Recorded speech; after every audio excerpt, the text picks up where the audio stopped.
Good afternoon. My name is Tshepo Mathatho. I'm a financial coach within Momentum Corporate. Let me just give you a quick background around myself. I have a BCom undergraduate degree in financial management. I have two postgraduate honors degrees, one in investments and one in financial planning. So I do have a bit of experience in this industry. I've worked in several parts of the business and externally. I hope you're all doing well this morning or this afternoon or whatever time that you're listening to this recording. Obviously, the time that we are in right now, very, very turbulent in terms of our finances. I have been asked to speak to you as part of our National Saving Month about the importance of saving, financial literacy, and creating a budget. I'm sure you're all thinking, what the bleep is he talking about? Save. Save from what?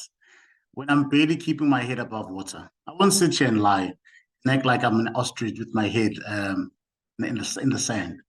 We are all taking financial strain.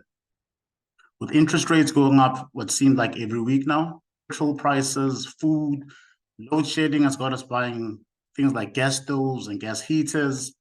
And in my language, nini, as in it is a lot. That is our reality. But it's not all doom and gloom. There are ways, practical ways to change the situation. And these practical ways are not a magical wand. It will take away all this financial burden overnight. These practical ways need a bit of discipline from your side over a period. And with regards to saving, it's actually quite ironic that I'm speaking here on behalf of National Saving Month. According to me, national saving should be a year. It should actually be a year every single year. And the one mantra that I live by, I may not speak Afrikaans as a first language. My mantra is Biki Biki Magmir. In every single facet of my life, I always look towards Biki Biki Magmir. Saving and financial discipline should never be seen as a chore. Not something that you stick out your tongue to while you're doing. It should invigorate you. It should give you energy. It should give you power. It should give you control. I always look at my finances as a game. I'm not saying something to be taken lightly. I always want to win in every single game. I'm very competitive. So I look at the game of finances. It's small increments, small wins, small victories, and I always act accordingly and go towards that particular goal. So as long as you are keeping on the goals, keeping on the plans, actioning on a day-to-day basis, you will eventually get your financial success. As I said, it's not going to be easy. I'm not here to create magic. I'm not a sangoma. I'm just here basically just to give you as much information as I can, as I've seen, and also from a personal point of view, because I have made some stupid errors along the way. Obviously, the agenda for today is that where do you start? Obviously, with any sort of thing, you need to know where you start. Number 2 will be budgeting. Number 3 will be debt management. Number 4 will be saving. Number 5 is digital solutions. And then obviously, because it's a recording, I will then close the presentation and basically thank you for joining me today. Obviously, I reiterate, given the tough economic climate, we all feel nervous and worried about our financial situation. So, but during this webinar, I'm going to guide you through some small changes that I wish will be able to make a big difference on your journey to success. I repeat, it is small changes. Nothing today will be massive changes. It will be small incremental changes over time, which are designed to get you closer to your goals. So as I've said, to achieve any sort of goal, you first need to know where you currently are, what small milestones you want to achieve on your journey to ultimate financial freedom and success. So obviously you need to know where you are right now, where you'd like to go, and how you need to get there. So the steps that you need to actually take in order to get where you're going. Step 1 is your current reality. So we need to understand your current relationship with money. The things that have shaped you and your current circumstances. We all have made mistakes. No one is perfect. We all come from different backgrounds. We all come from different understandings of finance. Right now, you are at this particular point. And wherever you are, you could be great, you could be bad, but right now we're drawing a line and saying from today onward, going forward, you'll be able to at least try a bit of these tricks that we're going to give to you today in order to get you as close as possible to your financial success. So firstly, we need to know as a person, where does most of your money go? So across the screen right now, you've got things like your groceries, rent, cell phone contracts, parents' medical aid costs, entertainment, clothes, household items, education. There's a number of different things, and all of us have got different regular expenses. But they are very important in the sense that we need to know where we're spending our money on. Because if you don't know where you are currently, you don't know where you're going to go. So the one thing that I always look at with spending habits is that we need to plug the small holes, the leakages, as I call them. So it's the takeaway lunches, the sweets, the soft drinks, the need to buy expensive clothes, entertainment, alcohol, cigarettes, and all different types of things. Today, it's not about health, per se, it's about your financial health. Some of these things, you minimize certain of these things that you're doing, you'll then be able to avoid falling into the trap of being over indebted, being over your budget. If you cut certain of these things, you'll actually have a bit more money to save and achieve the goals that you've set. So there are several questions that I need for us to ask ourselves. They're not one-off questions. These are questions that you need to constantly keep on asking yourself from month to month, to hold yourself accountable, to keep yourself in check, to keep the focus that you have. So, for example, you need to understand, where does my money go? Do I spend my money on treats to deal with stress, which is another thing? And what do I waste my money on? That is the one thing that I always look at when every single month I go back and say, Tshepo, what have you spent your money on? What did you waste your money on? What was the plan? We derail on the plan. Obviously, we are all human. I'm not going to sit here and say we're going to be robotic and you're going to keep to the budget. I am saying as much as you can try and keep to your budget. From time to time, you'll slip. The one thing about slipping, you need to get up, dust yourself off and actually go forward. Also, we need to understand, what is my attitude towards saving and credit? Some people come from backgrounds. I know for myself, some of my family members will tell you, I would need to live now. I don't care about the future. I don't care about my retirement. I need to ball, as young kids call it, right now. So unfortunately, if you want to live to the maximum right now, unfortunately, you may fall into debt, you may not into debt, you may not be able to retire comfortably. There's a number of things that you won't be able to achieve if you feel that you need to have instant gratification on a day-to-day basis.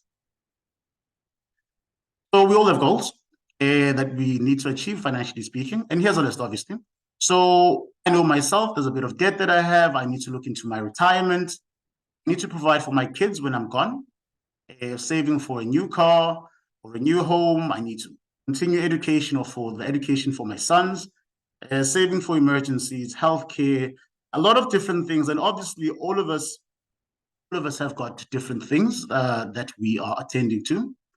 But basically, the majority of us have got these certain goals. These goals may be different from person to person. So these are not exhaustive. Achieving these financial goals that we've just spoken about in the past slide cannot be a passive exercise. It has to have action. You need to put action. You need to participate actively. It all starts by creating a budget. We all know what a budget is. We've all known, hey, put your income, less your expenses and whatnot and whatnot. Same thing. I'll tell you the same thing. As I said, it's not a magical show today. It's literally reaffirming what you know, giving you new tricks and maybe giving you new things that you didn't think about. So for example, you start with a budget. When you start with a budget, that leads you to getting out of debt. Once you're out of debt, you are then able to save for future goals. So start with the budget, get out of debt, and start saving for future goals. Step number 3, so how much money do you need? The very first step that you need to do, as I said in the previous slide, is you need to look at your income, all your income. You take out your income from, for example, your salary. You look at things like your rental income if you've got a side hustle, all the money that you are getting month to month, you put that on one side.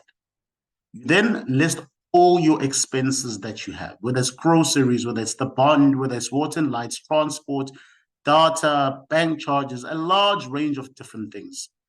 The one thing that we do forget as people is that we forget to put the small expenses that we have. Things like the phone data, cigarettes, a bit of alcohol, clothes, and all those things which I previously referred to as leakages. Those small little things that don't appear on your budget because we assume the budget is for big things. We also put regular things that you spend on, whether good or bad, put them on the budget so that you can understand where your money is going. Because I know a lot of people, when I do financial coaching, will come to me and say, Tshepo, I don't know where my money is going. I ask them, and then if they give me their bank statements, I'll look and say, what is this spent? What is that spent? What is that spent? And obviously, small things like 150 Rand every second day or every third day will equate to a large amount over a 30-day period. So that is what I want us to start looking at, the small things. The major things, a lot of them you can't actually avoid. The small things that we actually, that lead us to a point of financial ruin. So these simple life hacks that we all know this. Our mothers taught us this, our fathers, our grannies taught us this, but we do tend to forget. And as I've said, my mantra for this, Biki Makmir. These are the small leakages, as I've said. You may not see them first time, but over time, they actually make or break your budget. So for example, when you go to buy groceries, don't go every second day. Don't go too often. Buy your groceries in bulk, on special. And another thing is that don't buy or go grocery shopping when you're hungry, because you'll buy certain small things, you'll buy pies, you buy cool drink, and by the time that you're out of that place, you spend an extra 150 Rand with just snacks that you bought. Second thing is, obviously, as I said, it's not a medical or a health webinar this today, but there are certain things that we can avoid. Buy fewer cool drinks and processed food. It's actually much healthier for you. Make homemade lunches. Start your own veggie garden. And compare prices. This one here for me is a major one. I do know that I'm a person that likes brands. Over time, I've now seen that majority of these brands are just names. Look at the quality. I'm not saying now downgrade on your quality. Basically, just try and maybe go to a no-name brand. Some of these things are made in the same factory. But try and look at what you can and where you can afford to reduce. As I've said, I never speak about cutting off. I speak about reducing. This slide is very important. I'm actually going to have a bit of water before I speak about this. So it's very important to include your family in the plan that you have around money. And when I say family, I'm speaking about your spouse. I'm also speaking about your children. You need to get an absolute buy-in from them so that they can understand the sacrifices that they will need to make. And most importantly, what you would like to achieve with these sacrifices. What are your goals with these sacrifices? However, you can't tell your kids to do one thing and you do another. If you say to your kids, for example, instead of getting sneakers, for example, once every 6 months, now you'll be getting them annually. And then lo and behold, a week or a month later, you are now buying yourself a set of new golf clubs or a new car that was not planned for. So what I'm basically trying with that, as funny as that may seem, that we need to be accountable to each other as a family. Because your kids need to be involved in this. Your wife or your husband or your spouse, your partner needs to be involved in your finances. I've spoken to several people when I do financial coaching sessions, and people have got different types of budgeting, the husband versus the wife. And sometimes that does not, it does not match because there are leakages that happen along the way. So, and also with the kids, the most important with that is that you are also teaching them how to manage money at an early age. Some of the things that you have perhaps learned later in life. And the unfortunate thing, sometimes some of these lessons that we've learned in a painful manner. It's easier to learn or teach your kids these lessons when they're young so they can last longer and they can avoid some of the mistakes that we've done along the way. Oh, debts. How to become debt-free. Essentially, the majority of people are in this particular space. Getting out of debt is a major goal for many of the people. But you must understand it takes time. There is absolutely no miracle cure. I can tell you right now, whoever tells you that you can overcome your debt overnight is certainly lying to you. There is no third hand that will make it go away overnight. There's no manna from heaven or whatever sort of thing that is going to come out of the blue to assist you. The thing with me, I always use, just allow me some leeway, I always use an example of weight gain. Just before lockdown, I used to weigh 85 kilograms, and currently I weigh 105. Yes, it's crazy. I cannot expect to lose all that weight overnight. I cannot expect to lose that weight in a month's time. It took me 3 whole years to gain that excess weight. In order to achieve this goal, obviously I'm going to need to start small. I would cut down on small things like cool drink, I'll cut down on things like carbs, and so forth and so forth and so forth. As I said initially, it's not a weight loss webinar today, but this is just an analogy to actually explain to you that biki makmir.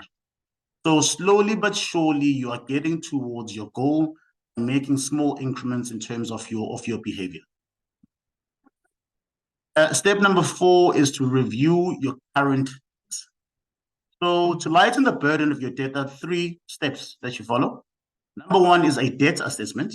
Number 2 is a game plan to actually know what you want to do. And number 3 is to maintain your plan. So what you then need to do is to list all your debts from the smallest to the largest amounts. List your monthly repayment amount and the interest rate that you're being charged. Number 3 is to confirm the dates of repayments, because obviously we are avoiding to pay additional interest and also to avoid any bank charges that may be levied against you. And lastly, look at your monthly expenses, and I repeat, see what you can go without. So it's the wants versus the needs. I know I want many things, but majority of the things that I want, I do know when I do some introspection is that it's not things that I need. So we do need a lot of introspection. Unfortunately, we need a lot of maturity in this particular game that I said we're playing. So for example, the game plan to overcome debts. As I've said, you list down the expenses. I've just given you a small window into an example. So in this particular example, the person has got a credit card, clothing account, and a car repayment. Their total debt in this is 67,000. And they are paying, as you see on the screen, the different repayments amount 370, 280, and 1.5. So that is basically, you know where you are at that particular point. Number 2, you need to then decide which debt will go first. And you prioritize according to your situation. What I like doing, that I look at the debt with the highest interest. Sometimes I look at the debts with the smallest amount. So you know what? It's completely up to you. But in this particular example, the smallest debt is also the highest interest, so it actually works well. But basically, in this particular example, we're then looking at the clothing account, for example. It's a total of 3,000 Rand outstanding. Repayment is 280 Rand a month. If you can save 300 Rand from whatever you're doing currently, so for example, you can save 100 Rand from just finding a cost-effective service provider, whether it's a phone or any sort of service provider that you have where you can save an extra 100 Rand. And maybe you save 200 Rand monthly by making your own lunches, as I said, instead of going to the takeaway places. I won't mention any names. So in total, you're saving around 300 Rand extra per month. So in that particular instance, you then take that 300 Rand and you plug it into this amount. So I'm not saying you pay 300 Rand. You are now paying 300 Rand plus the extra 280 Rand. So it's approximately 600 Rand a month. That will mean that that particular debt, instead of being paid off in 12 months, will be cleared out in 5 months. You see? Once you've done that, you now, after 5 months, you now have 600 Rand extra that you have, because you've got the 300 Rand plus the 280, which is 580 to be exact. You then take that approximate 600 Rand or 580 and you put it into the credit card. So instead of paying the 370, you're now paying 370 plus 580 into the credit card. So that will also bring down the credit card much sooner than the settlement date. What we're trying to minimize here is the interest rate. The more you pay, the quicker you finish something and the less interest you are paying. You don't want to pay interest. That's what we want on this one. So With this particular type of example, obviously this is just a small microcosm of just three debts. So once you finish the credit card, for example, you take the full amount again, you start plugging it into the car repayment and try to pay that off on a sooner basis than the 5 years. So you do this and you repeat this and you repeat this and you repeat this. So from my side, as soon as you finish debt, it does not mean now it's time to celebrate. It does not mean now it's time to spend that money on other things. It's actually time now to actually double down on what you are doing, what you've seen. And as I've said, it invigorates you. As soon as you finish one debt off, now you can see one is done, second one down, third, fourth, fifth, all the way to finishing off all your debts. Because on this one right now, you are creating money from nowhere. And then once you start seeing that at this small 300 Rand amount that you've created from your own budget, you'll start finding other ways to save more money and put more money into your debt, thereby finishing it off much quicker. That basically is the trick that I want us to do. Obviously, you need to keep at it. You will soon start seeing the difference. So obviously, I don't want anyone to fall off the wagon after a couple of months. I know with anything, the first few months are very difficult. You're trying to gain your balance. You're trying to gain your discipline. So you may just want to quit and give up. Please, at that particular point, just persist. I promise you, if you keep at it, you will start seeing major differences in your debt and achieving your financial goals. So when does debt become a problem? Look, I don't want to come across and say that all debt is wrong.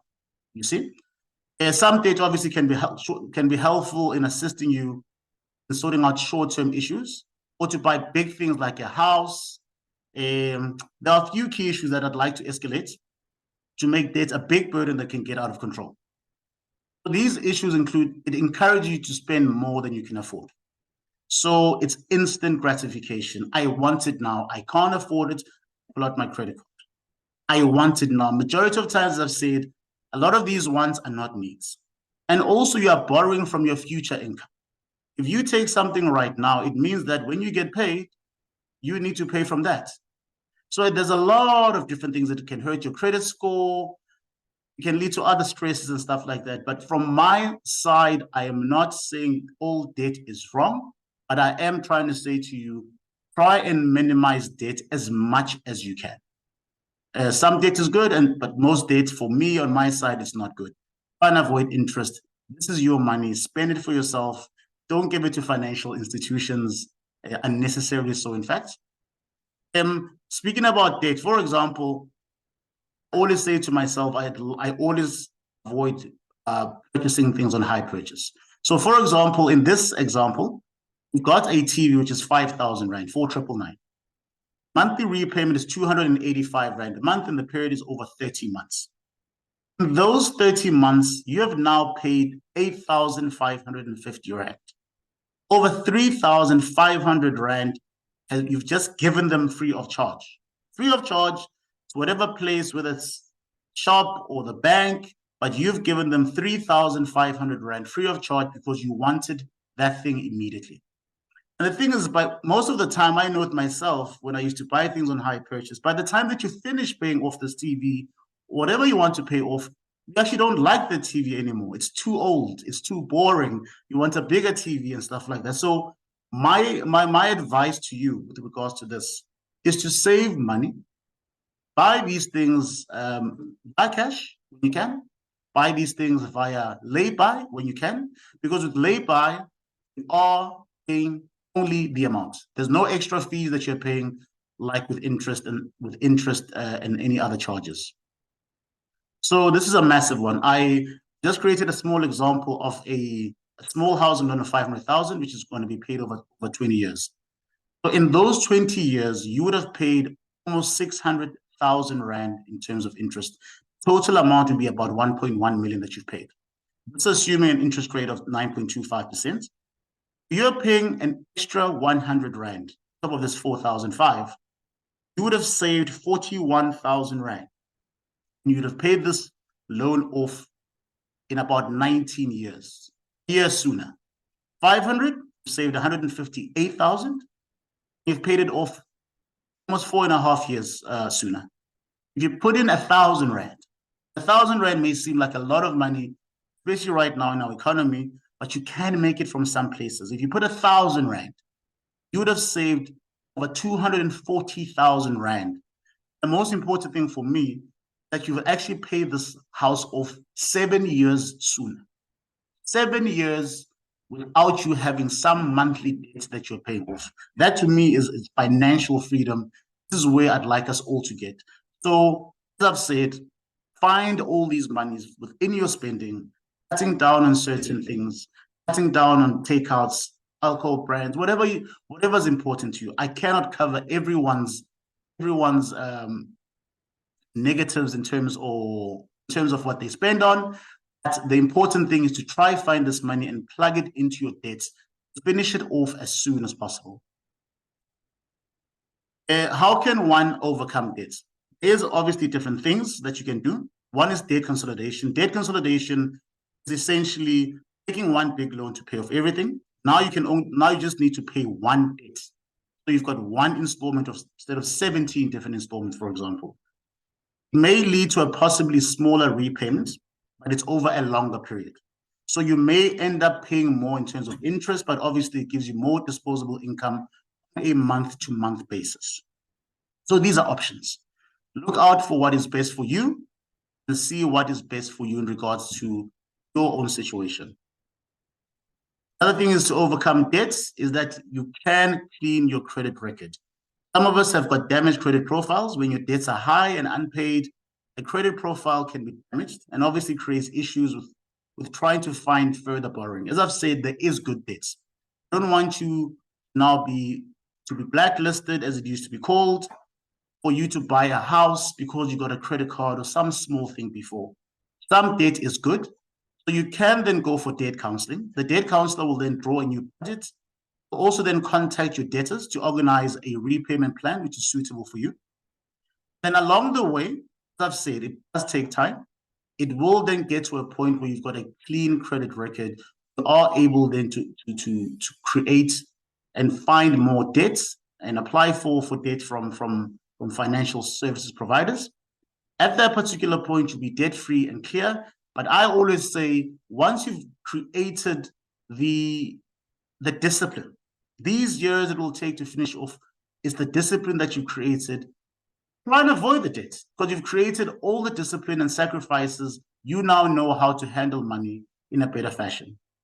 So saving, our step is to save. Once you've achieved the goal of getting out of debt, you now will have extra money, a disposable income, which you can now save and to save for whatever your heart desires.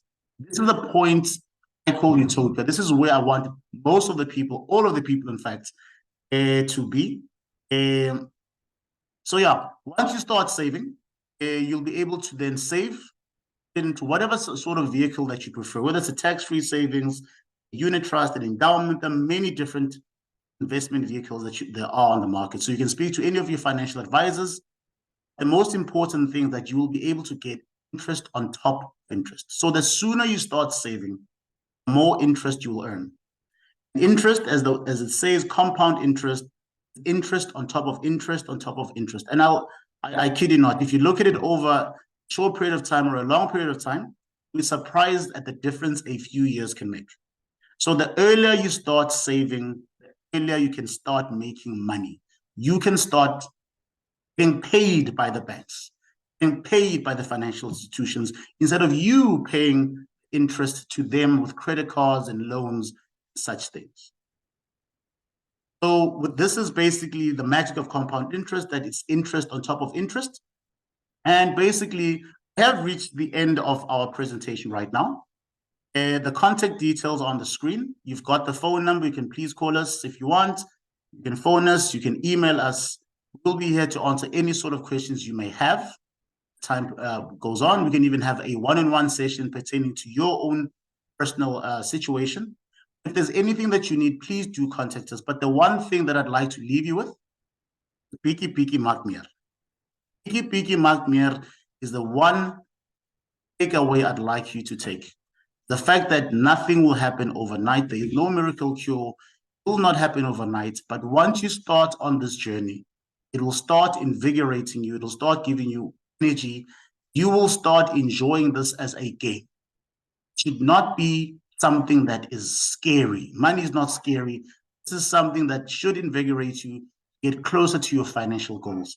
My name is Tshepo Mathatho. As I've said, you can contact us on the detail that you have below. If there's anything that you need, please do contact us. We are there for you. Just know. And from my side and from Momentum Corporate, you must enjoy the rest of your day. Good day. Bye.